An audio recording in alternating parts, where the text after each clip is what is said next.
Hello everyone, my name is Joseph Elfelt and I'm the developer of GISsurfer. In this video I'm going to show you several example maps I have made and use those maps to demonstrate some GISsurfer features. Near the end of the video I will show you how to make your own custom weather map with many layers of GIS data. Now to show you the first map I'm going to click on Menu and then go over here and click on Parcel and Public Land Map.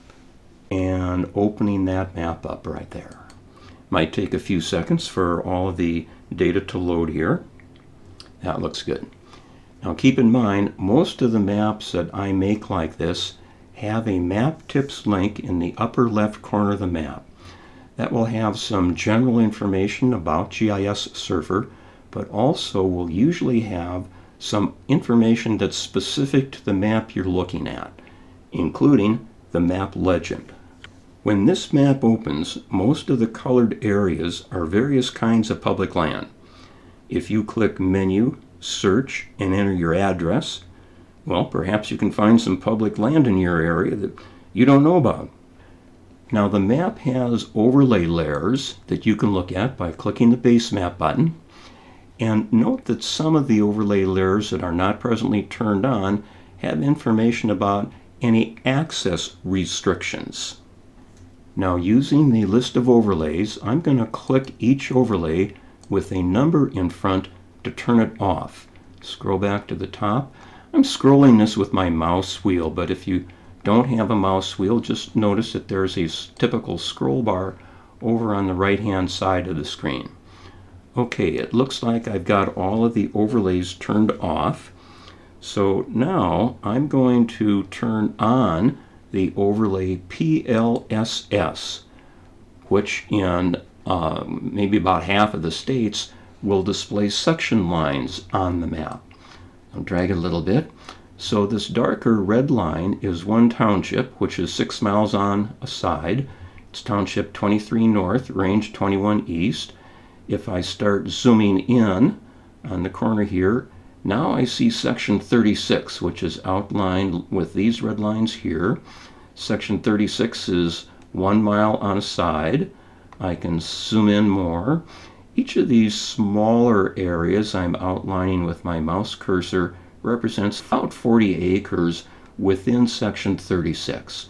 So if you work with section lines, need to know about that, well, you can turn this layer on in GISsurfer. If you can, of course, turn the My Location feature on, if that would be helpful. Look for section corner monuments, whatever you need to do. And if you find the section numbers a bit hard to read, of course, you can go up to the Base Map button and turn on the all-white base map to make the USA base map go away. Now the only thing you are seeing is the PLSS data on your screen, and the section numbers are a bit easier to read, I think. Okay, let's go back to the US base map and show you another thing. And I'm going to turn the PLSS data off by clicking that, and then do Menu, Search, and type Oxnard, California. We're going to search there, and I'm going to zoom out a little bit, drag the map to the north. Okay, this is a good spot here. And now I'm going to open up the list of overlay layers again and scroll down and display the overlay that shows parcel lines for the state of California. And the parcel line data pops right up on the screen here. Now there's some important qualifiers about GIS parcel line data you always need to keep in mind. This data is not a survey. This data is not authoritative. Some of the data is wrong. Some of the data is really wrong. Let's click a random parcel and see what kind of attribute data the server has. Okay, scroll down to the attribute data. That's not very much. That's the smallest amount of attribute data I have seen for any parcel layers I have displayed. I'll turn that off. Going back to the Base Map button, You can display similar parcel line data for all of the states listed here. These are 26 states. These are the states that have a single layer on a GISsurfer that can display all the parcel lines for that state. Now this is important, so I'm going to mention it again. You cannot rely on GIS parcel line data to know if your neighbor's fence or pool or driveway, whatever, is on your property. If you look at a parcel map via a county website, then you will see a long disclaimer regarding GIS parcel line data like what we're looking at here. Now another excellent place to find GIS parcel line data is on a county GIS server, and sometimes city servers will have a parcel there as well. You can check the list of ArcGIS server addresses that I curate to see if there's a server listed for your county or city. Oh, and also those county and city servers might have different or better attribute data than the state server has. Well, and of course, if you prefer to pay to see GIS parcel line data or PLSS section line data, there are various apps and online tools that will be happy to take your money. But if your use is non-commercial, you're welcome to use GISsurfer and look at that same data. Now I'm going to turn the parcel line data off.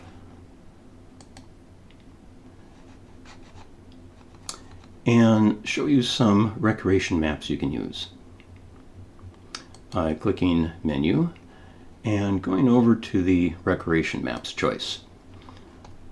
Scroll down. Let's take a look at some of these. National Park Trails. Well, that sounds interesting. Let's look at that.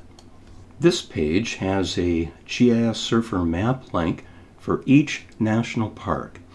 I'm most familiar with Mount Rainier, so let's go down and open that one up right here. Takes a few seconds for all the information to appear. That looks pretty good. Notice that the trails are highlighted in green and black. The reason for doing that is so they're easy to see on any base map. Let's go over and click the base map button to see what kind of overlays the map can display. There's a bunch. Some of them are on, a lot of them are off. The ones that are on are the ones that have a number in front, of course. Now keep in mind that not every national park is going to have data for each of these layers. You'll just have to play with that and see what you find out. Now I'm going to close that. In fact, I'm going to close a couple browser tabs. Help stay organized here. We only need one map open to demonstrate this stuff. In fact, let's just go back to the default map you see on your screen and we'll work with this one. So, menu button again, open up Recreation Maps, scroll down past the national park that we just looked at. You can look at the Appalachian Trail if you want to. I want to show you the National Forest Trail maps because there are two of them, and I'm going to talk about the differences between them. Here's the first map, and I'm going to open that up by clicking that link. This first map is all digital and uses a base map that the U.S. Forest Service maintains that they intend to keep reasonably up to date. So let's look at that base map by clicking the base map button and then going over here and turning off all of the GIS layers. The only thing that's left now is the base map, and that's what we're looking at on the screen now. So the Forest Service intends to keep this base map data reasonably up to date. Go up here to Snoqualmie Pass. That's what it looks like. Now I'm going to reload the map, which automatically will turn back on various GIS layers that add a tree cover layer, trail highlighting, various other features. Now, what overlay layer is on top? Well, one way to find that out is just to click something and see what happens. So let's click that red dot right there and see what we get. Well, we get a message here. Top layer doesn't have any GIS data where we clicked. Scroll down. Oh, it tells us which layer is on top right there. It's the U.S. Forest Service Recreation Site layer that's on top. That's the one we can click. Well, let's see what that might be. There's some trailheads. There's a campground. Let's click on the campground here, see what we get. Takes a second or two. Get our attribute display here, scroll down. Oh, okay, so now we have attribute data about the Tinkham campground that we clicked on. And one nice thing about this attribute data is it has a link right here we can click to get information about that campground. So we click that, takes another second or two, and we find out, well, the campground's closed because it's winter and it's probably under 3 or 4 feet of snow. Other than that, yeah, but you can scroll down and get more information about the campground there. Okay, I've gone back to the default GISsurfer map. We still have the display open here that shows the various recreation maps. And I'm scrolling down to the second US Forest Service map, and this uses a base map of the old scanned topographic maps. These are paper maps. The USGS quit printing, I don't know, 20 years ago or more, I guess now. And so that map opened up. I'm going to do the same thing. I'm going to click the base map button.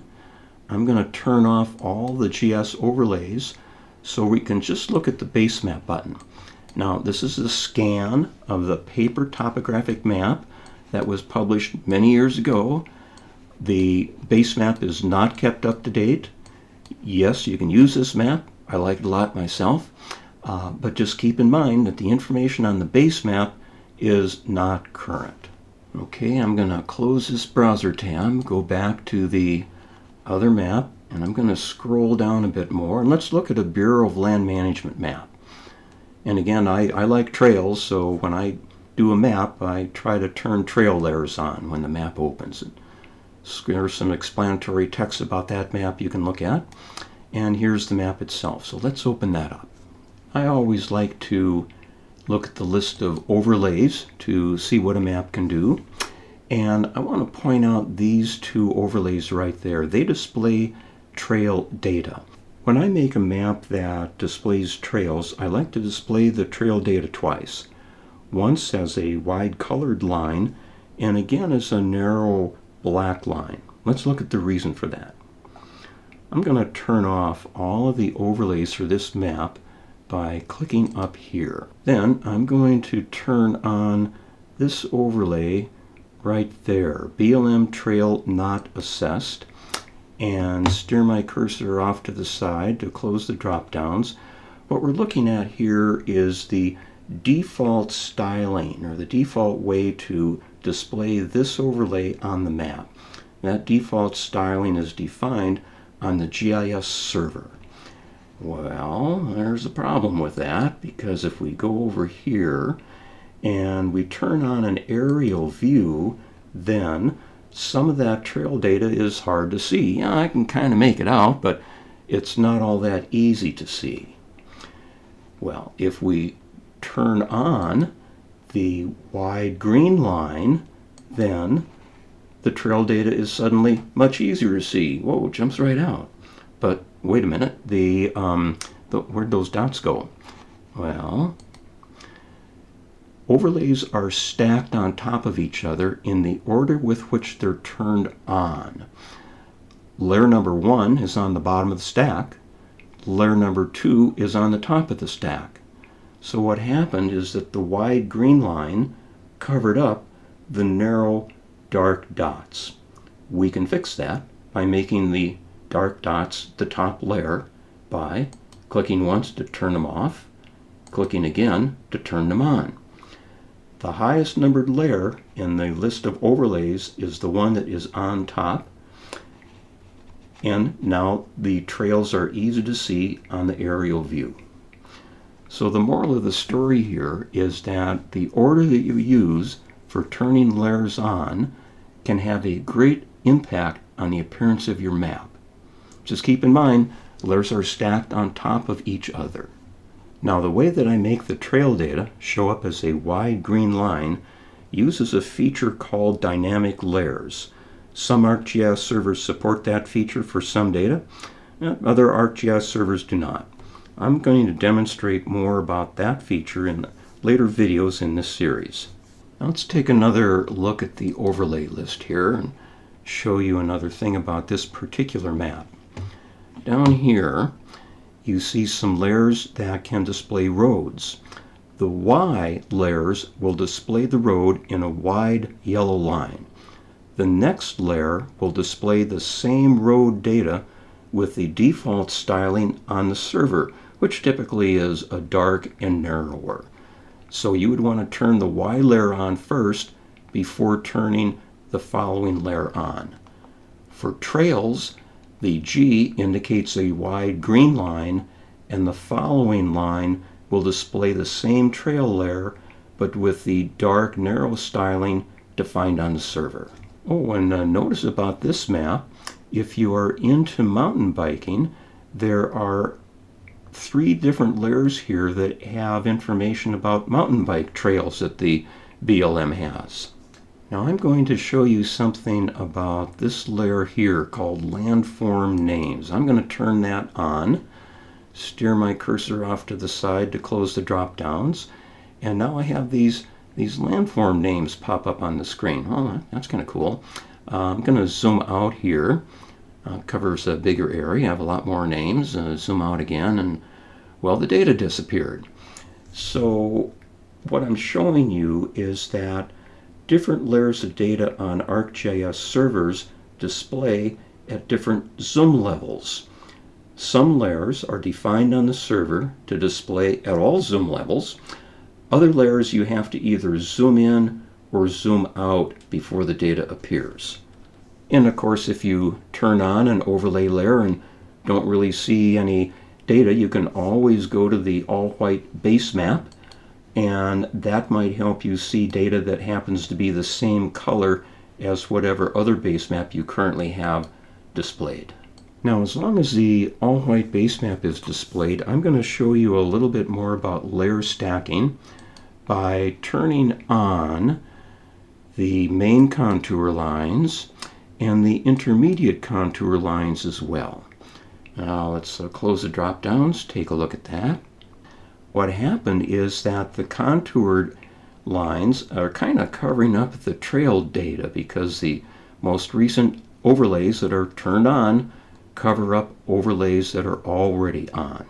Well, let's fix that. Go up to the base map button, and we'll go down here and we'll turn off the 2 trail layers that we like to look at. Now to turn them on, we have to click the wide green line first, turn that on, and then the narrower line with the black dots, turn that on.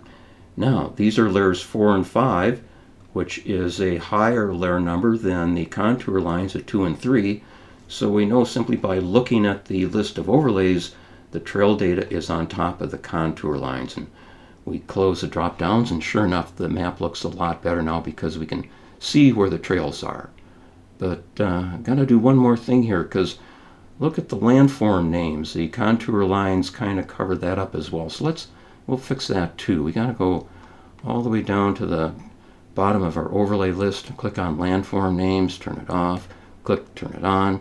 Layer 5, that's the highest numbered layer. That layer is now on top. Close our drop downs. Now the map looks much better. And if we, gosh, what would happen if we clicked one of these things? We'll get attribute data.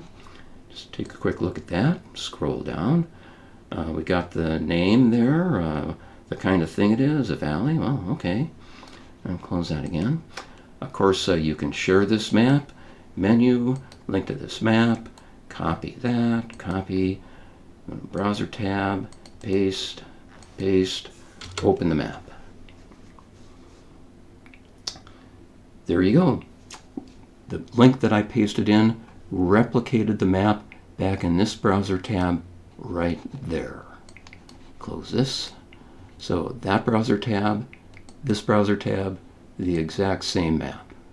Sometimes I might make a map that has a half dozen layers on when the map opens, and I'll spend some time experimenting, turning the layers on in different orders to see how I can make a map that tells the best story. Okay, I'm going to close a couple browser tabs to stay organized here. Back here, we still have the list of recreation maps on the screen.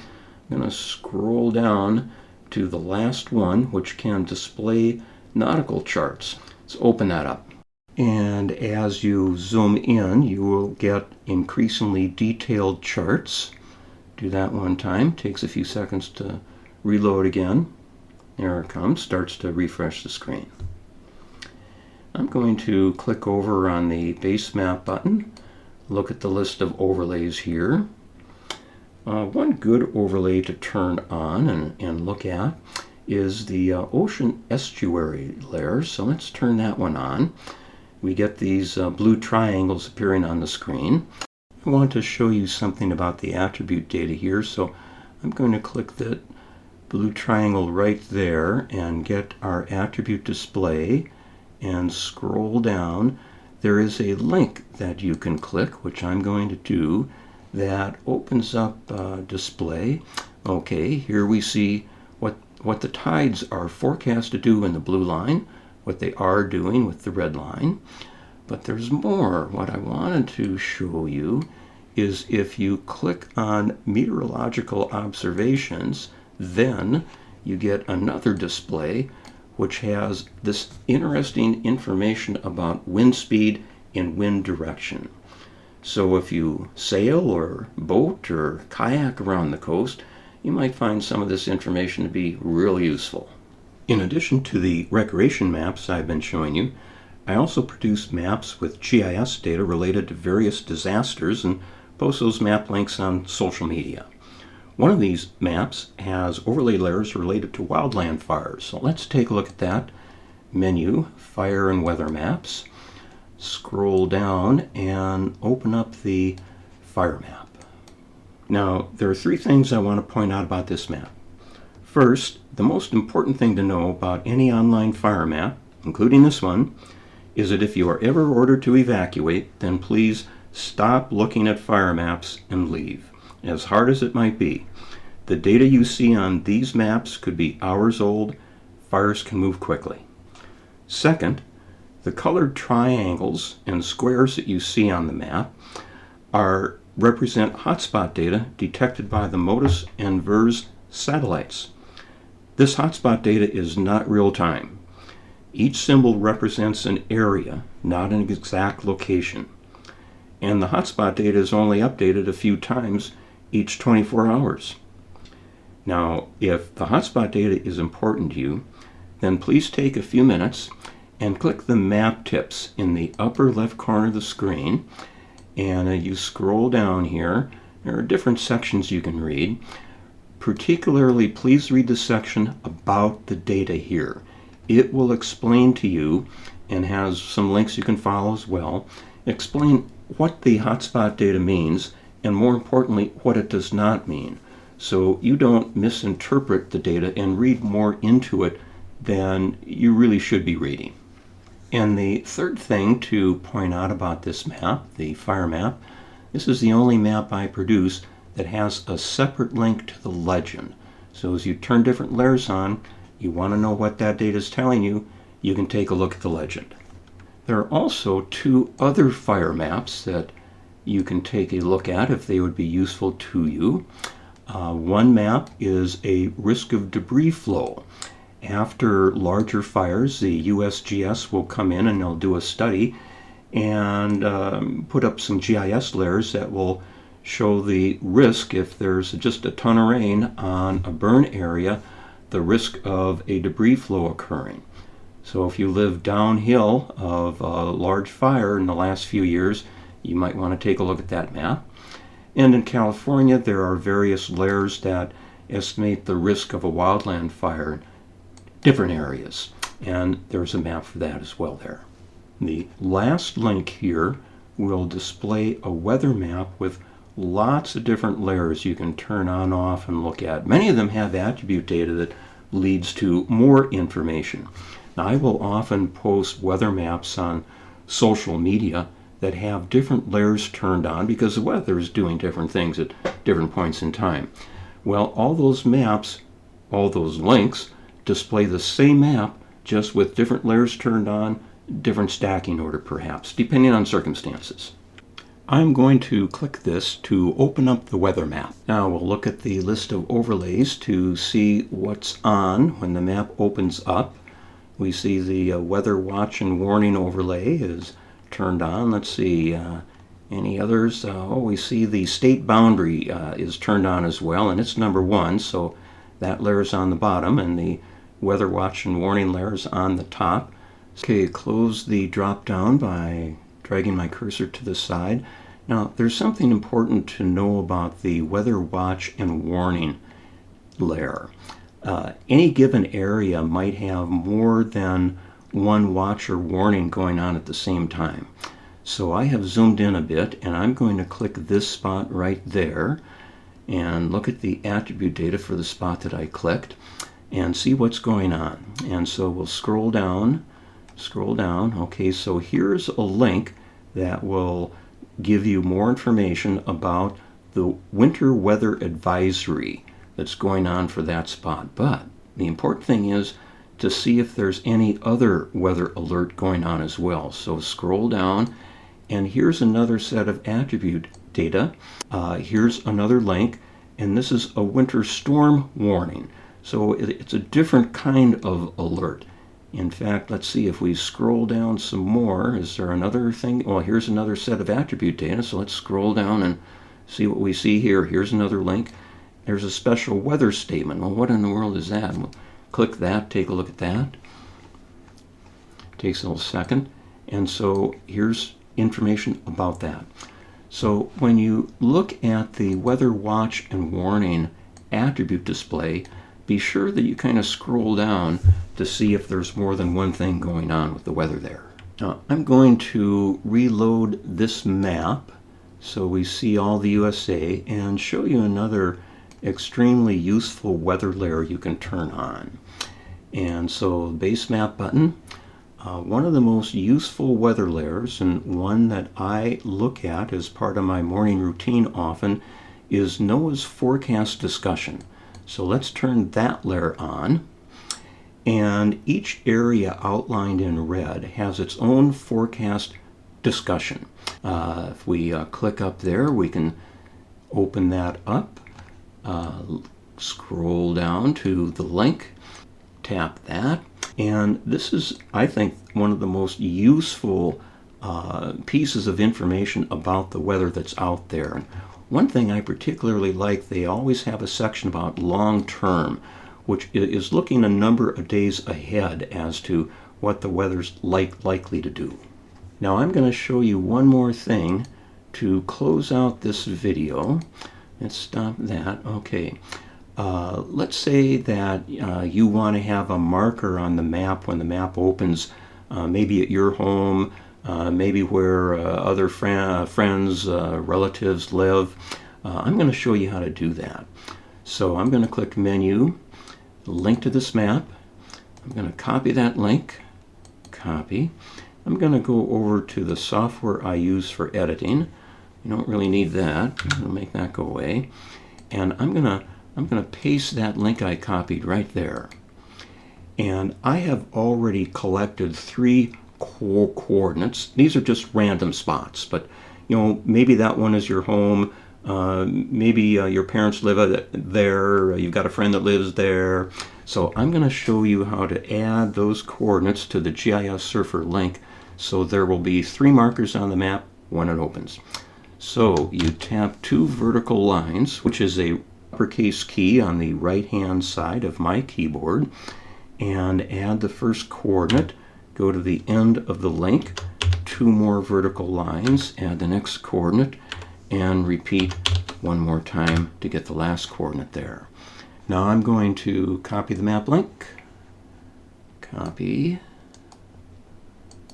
back to my browser, paste it in right there, paste into that tab, open up the map.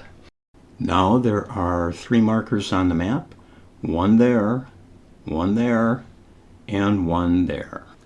This is the end of the GISsurfer video showing you several example maps I've made.